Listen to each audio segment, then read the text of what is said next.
It's Ryan's birthday. It's 6 a.m. I think it's time we wake him up. Come on.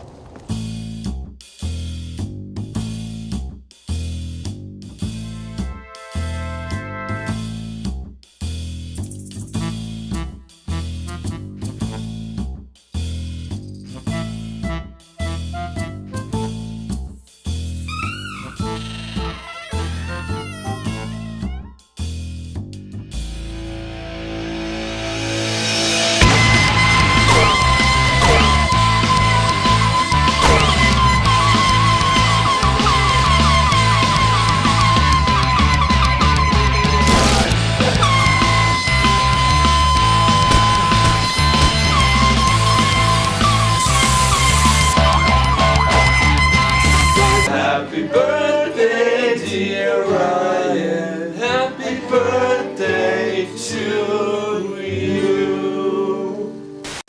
So whose genius idea was that? Let me guess. My name is Justin, and I'm in a band called Recycle Percussion. We started 20 years ago in the state of New Hampshire, and now have our own headline show in Las Vegas, where we perform over 600 shows a year. And that's just where the chaos begins, because in the house behind me lives a rock band, my family, the most beautiful daughters in the world, 2 dogs, where's the other one? 2 fish, 2 fish? 1 fish, and endless chaos. But above all, we love to give back and make a difference. So welcome to our world of chaos and kindness.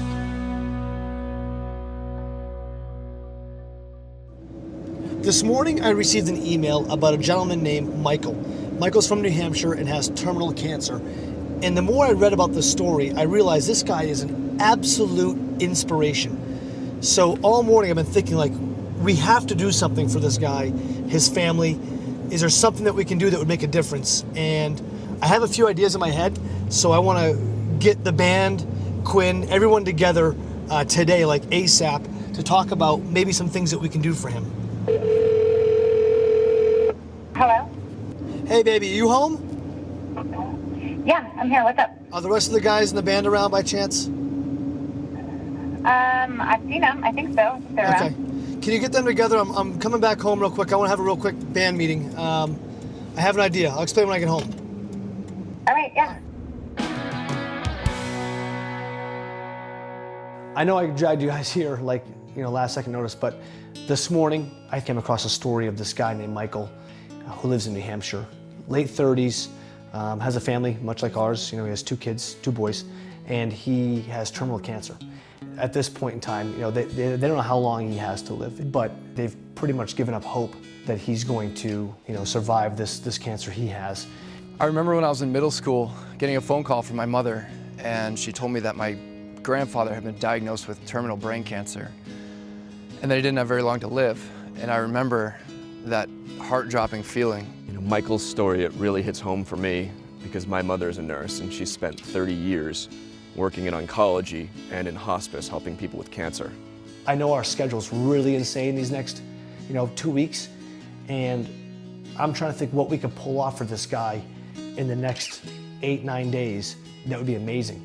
The most important thing for me would be, what do I teach my children? What can I leave behind that my children go, my dad was a hero to me. He was somebody who inspired me. So I have this idea where we can build something for him, some kind of like monument, something that celebrates this amazing person's life. When Justin shared Michael's story, I instantly felt a connection. I can't imagine what they're going through as a family, and I look at my little girls and think, God, what would it be like for them to grow up without their dad around? Quinn, I'm gonna put you in charge of fundraising because you're good at that kind of thing. So bring Blake in on this. See if you two can come up with like a really cool idea. I know that this is a lot, but I really believe that this is completely possible. So let's take our extra energy that we have in between shows, make those phone calls, get this thing done, and come together to make this something special for Michael. In Vegas, we do some pretty incredible things, but this week alone takes the cake, literally. Because not only is it Ryan and Blake's birthdays, but this week we will perform 36 shows right here in Las Vegas. See, we teamed up with JCB, one of the largest manufacturers of tractor and tractor equipment, to put together an amazing show. So for the last several months, we've been working really hard, hand in hand with them, to come up with some really radical ideas. And let me tell you, it is insane.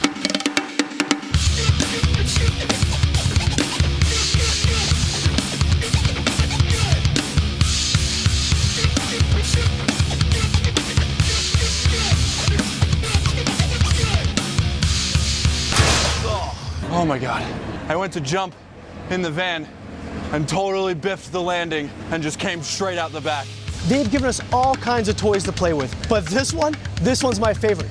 This thing takes you up 30 feet in the air and spins you 360 degrees on a tractor.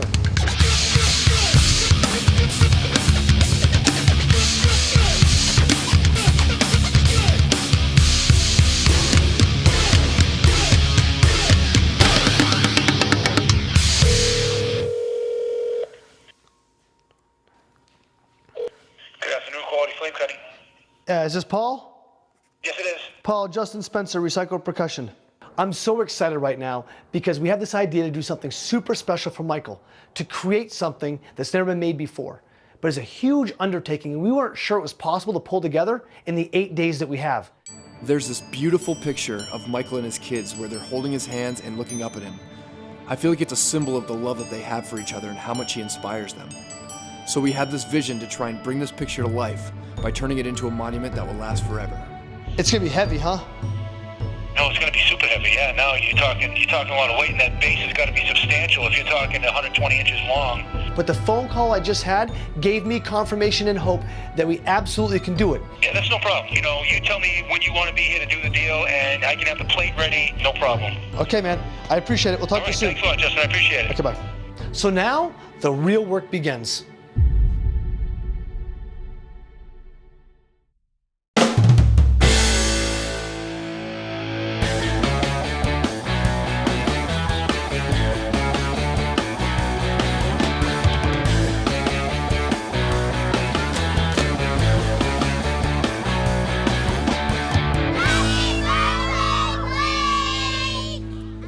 When Justin told me I was in charge of fundraising, I thought, well, Michael has kids, so what better opportunity to bring our girls into the mix and show them the importance of giving back.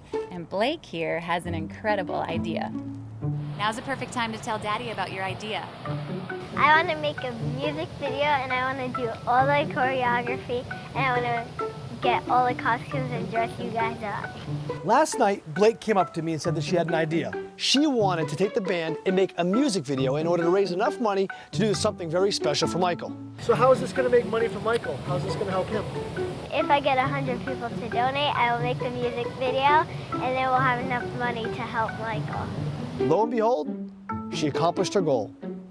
Blake has been working really hard on this music video, and I cannot wait to see what she comes up with. I think Michael's gonna like this.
Now that we have the funds that we need to get this project done for Michael, I have to hop on a 1 a.m. flight tonight after our show, fly to New Hampshire, and in just a few short days pull off a miracle. My goal is to surprise Michael with this incredible gift on behalf of myself and the rest of the guys in the band.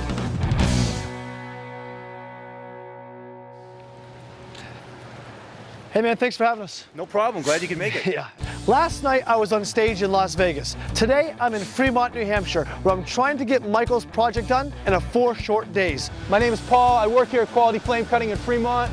It's been a pretty quiet winter, but Justin called me from Recycle Percussion a few days ago, and he had something awesome that we wanted to do. So once he told me about it, I said, man, I got to get the shop involved, and we're just about ready to go to start this. These guys in here are incredible. Wait until you see what we have in store.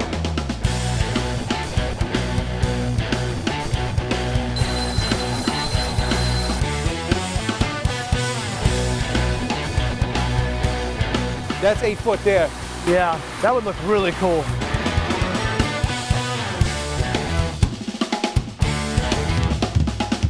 £1,200? Yep.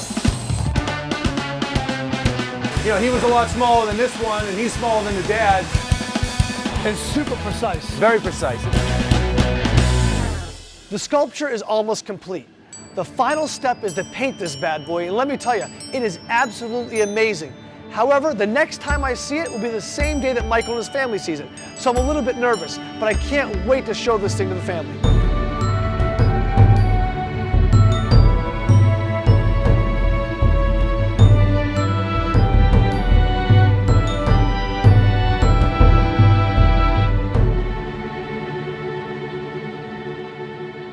I'm really excited right now and nervous, all mixed into one, because after weeks of learning about Michael, Sharon, and the kids, I feel like I already know who they are, but I've never met them. And the moment is about to happen where I get to knock on their door and give them a big hug and spend the next couple days with them, laughing and crying with them and sharing stories. And ultimately, the big moment where we get to give them this sculpture that we've made from Michael and Sharon. They have no idea. This is going to be really special next 48 hours that I get to spend with this family. I'm looking forward to it.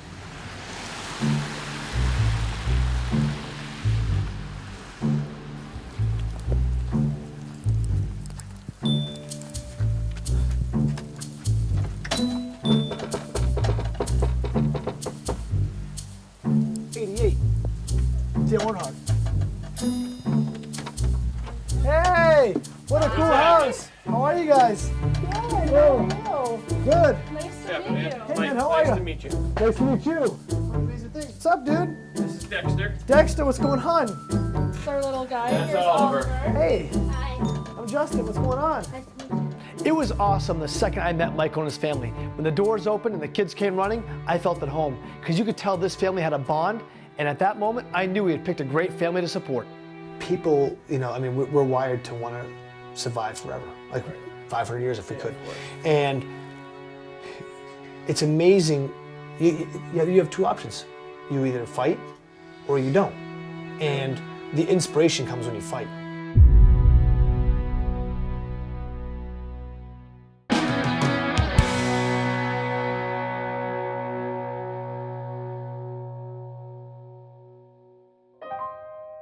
About midway through 2012, I started having some diffuse abdominal pain. And then I came home from working a night shift, slept the day, woke up, and about a quarter-size puddle of blood. And I called my doctor and said, you know, something's not right. I've had this pain, got a little bit of blood. So they got me in for a colonoscopy right away. And 21 centimeters into the colon, there was a 6-centimeter tumor that had eaten through the bowel wall and into the abdominal cavity. And then obviously came back positive for cancer, and as well as 4 lymph nodes. So anything greater than 3 makes you stage 4. So I went from being 34, wife, kids, career, everything I've ever wanted to have in my life, to now I'm out of a job, I'm home, and I sit here by myself 5 days a week. The hardest part of the day was listening to Michael describe the kind of mental and physical pain this guy goes through every day just to spend more time with his family. Picture the worst nausea you've ever had, just physical anguish, everything hurt. I couldn't get enough medicine into me to make me feel any better. And then you're here with your wife and you're bawling your eyes out in front of her, and then you start thinking like, you know, I'm not gonna have these opportunities anymore, and I'm not gonna be able to talk to her anymore. And they start talking about, let's cut down this drug and cut down this drug, and the more they take away from me, the less I have for an opportunity to be here still with my family. You know what I mean? It just, you know, every time something like that happens, I have to deal with, you know, putting my kids to bed that night and knowing how many more times do I get to do that, you know? I've been writing letters to each of them individually to try to hit the hallmark periods, you know, and you turn 16 and, you know, how to treat ladies and how Sharon and I met, our whole story, our whole meet story, so they know that whole thing. And then I started doing some videos, which is even harder, to try to look into the camera and try to talk to your child that you're probably not going to see anymore. Something that stood out to me was the love that Michael has for Sharon. You can see it in his eyes, like high school sweethearts, how much they love each other. A world without the two of us, to me, doesn't make sense. It doesn't feel right. Yeah, she's definitely been everything that I could ever want or need. She's more than medicine's gonna do for me. She's more than therapy's gonna do for me. She's the end of my night who I go wind down with and talk to, and we talk about the kids and we talk about our life. And we talk about what little future we may have left and how sad that is. And I've loved her since the day I met her. When you get married and you say, you know, in sickness and health and for better or worse, you say it and you think it, but you never picture yourself having to prove it. And he's proven it like 1,000 times over again. And so he is a man of his word, and he likes to, you know, he likes to hold true to what he says, and that's what he said, and he does it every day. And we're there for each other on like the worst days and the best days. And we've had some, you know, some worse days, but the best days make it worth it for sure.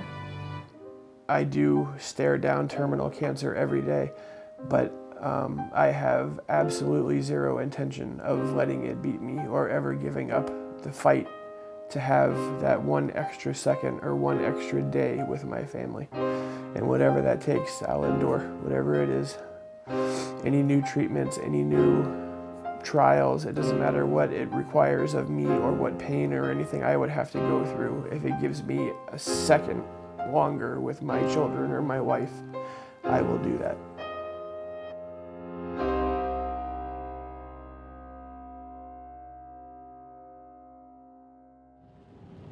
Today's the big day. I'm super nervous. I'm driving right now to see the sculpture for the first time since it's been painted, and it's finally complete. And then just in a short few hours, Michael, Sharon, Oliver, Dexter, they're gonna be here to finally see what we've done for them. They have absolutely no clue what we're doing.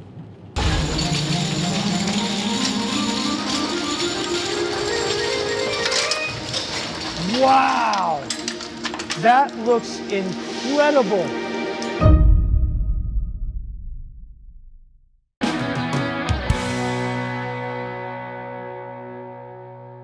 I just saw the sculpture for the first time and I'm absolutely blown away. I'm smiling inside so big because Michael, Sharon, Dexter, and Oliver, I can't wait for them to see this themselves. As a dad, I know how important it is to have like a legacy, and I couldn't think of a cooler way to show you what I think a legacy would mean to you, and we're really proud of it, and we hope you enjoy it. Paul, let's open this thing up. Oh my God.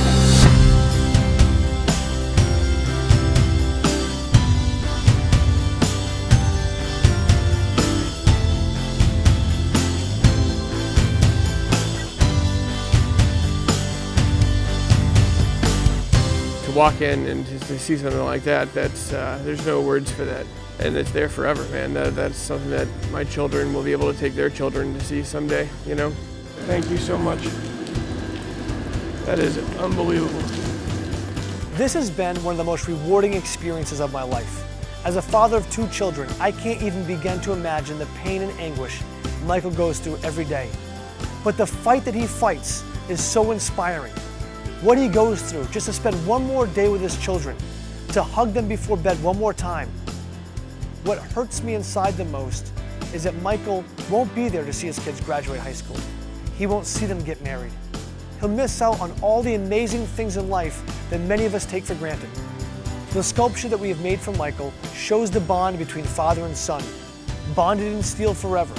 Oliver, Dexter, they can go visit this whenever they want, whenever they miss their father the most. They can go there and be reminded at the courage, the inspiration that Michael shows every day, to remember that Michael is always looking after them, that he's there with them in spirit, to remember what an incredible father he is. So it's important that we all remember, in a world full of chaos, that each and every one of us shows a little bit of kindness.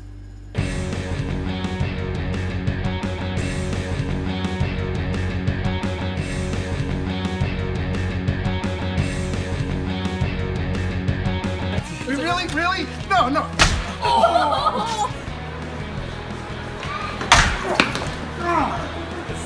My dance moves were way better than yours. But my outfit's better than yours. Fair enough. I just saw them.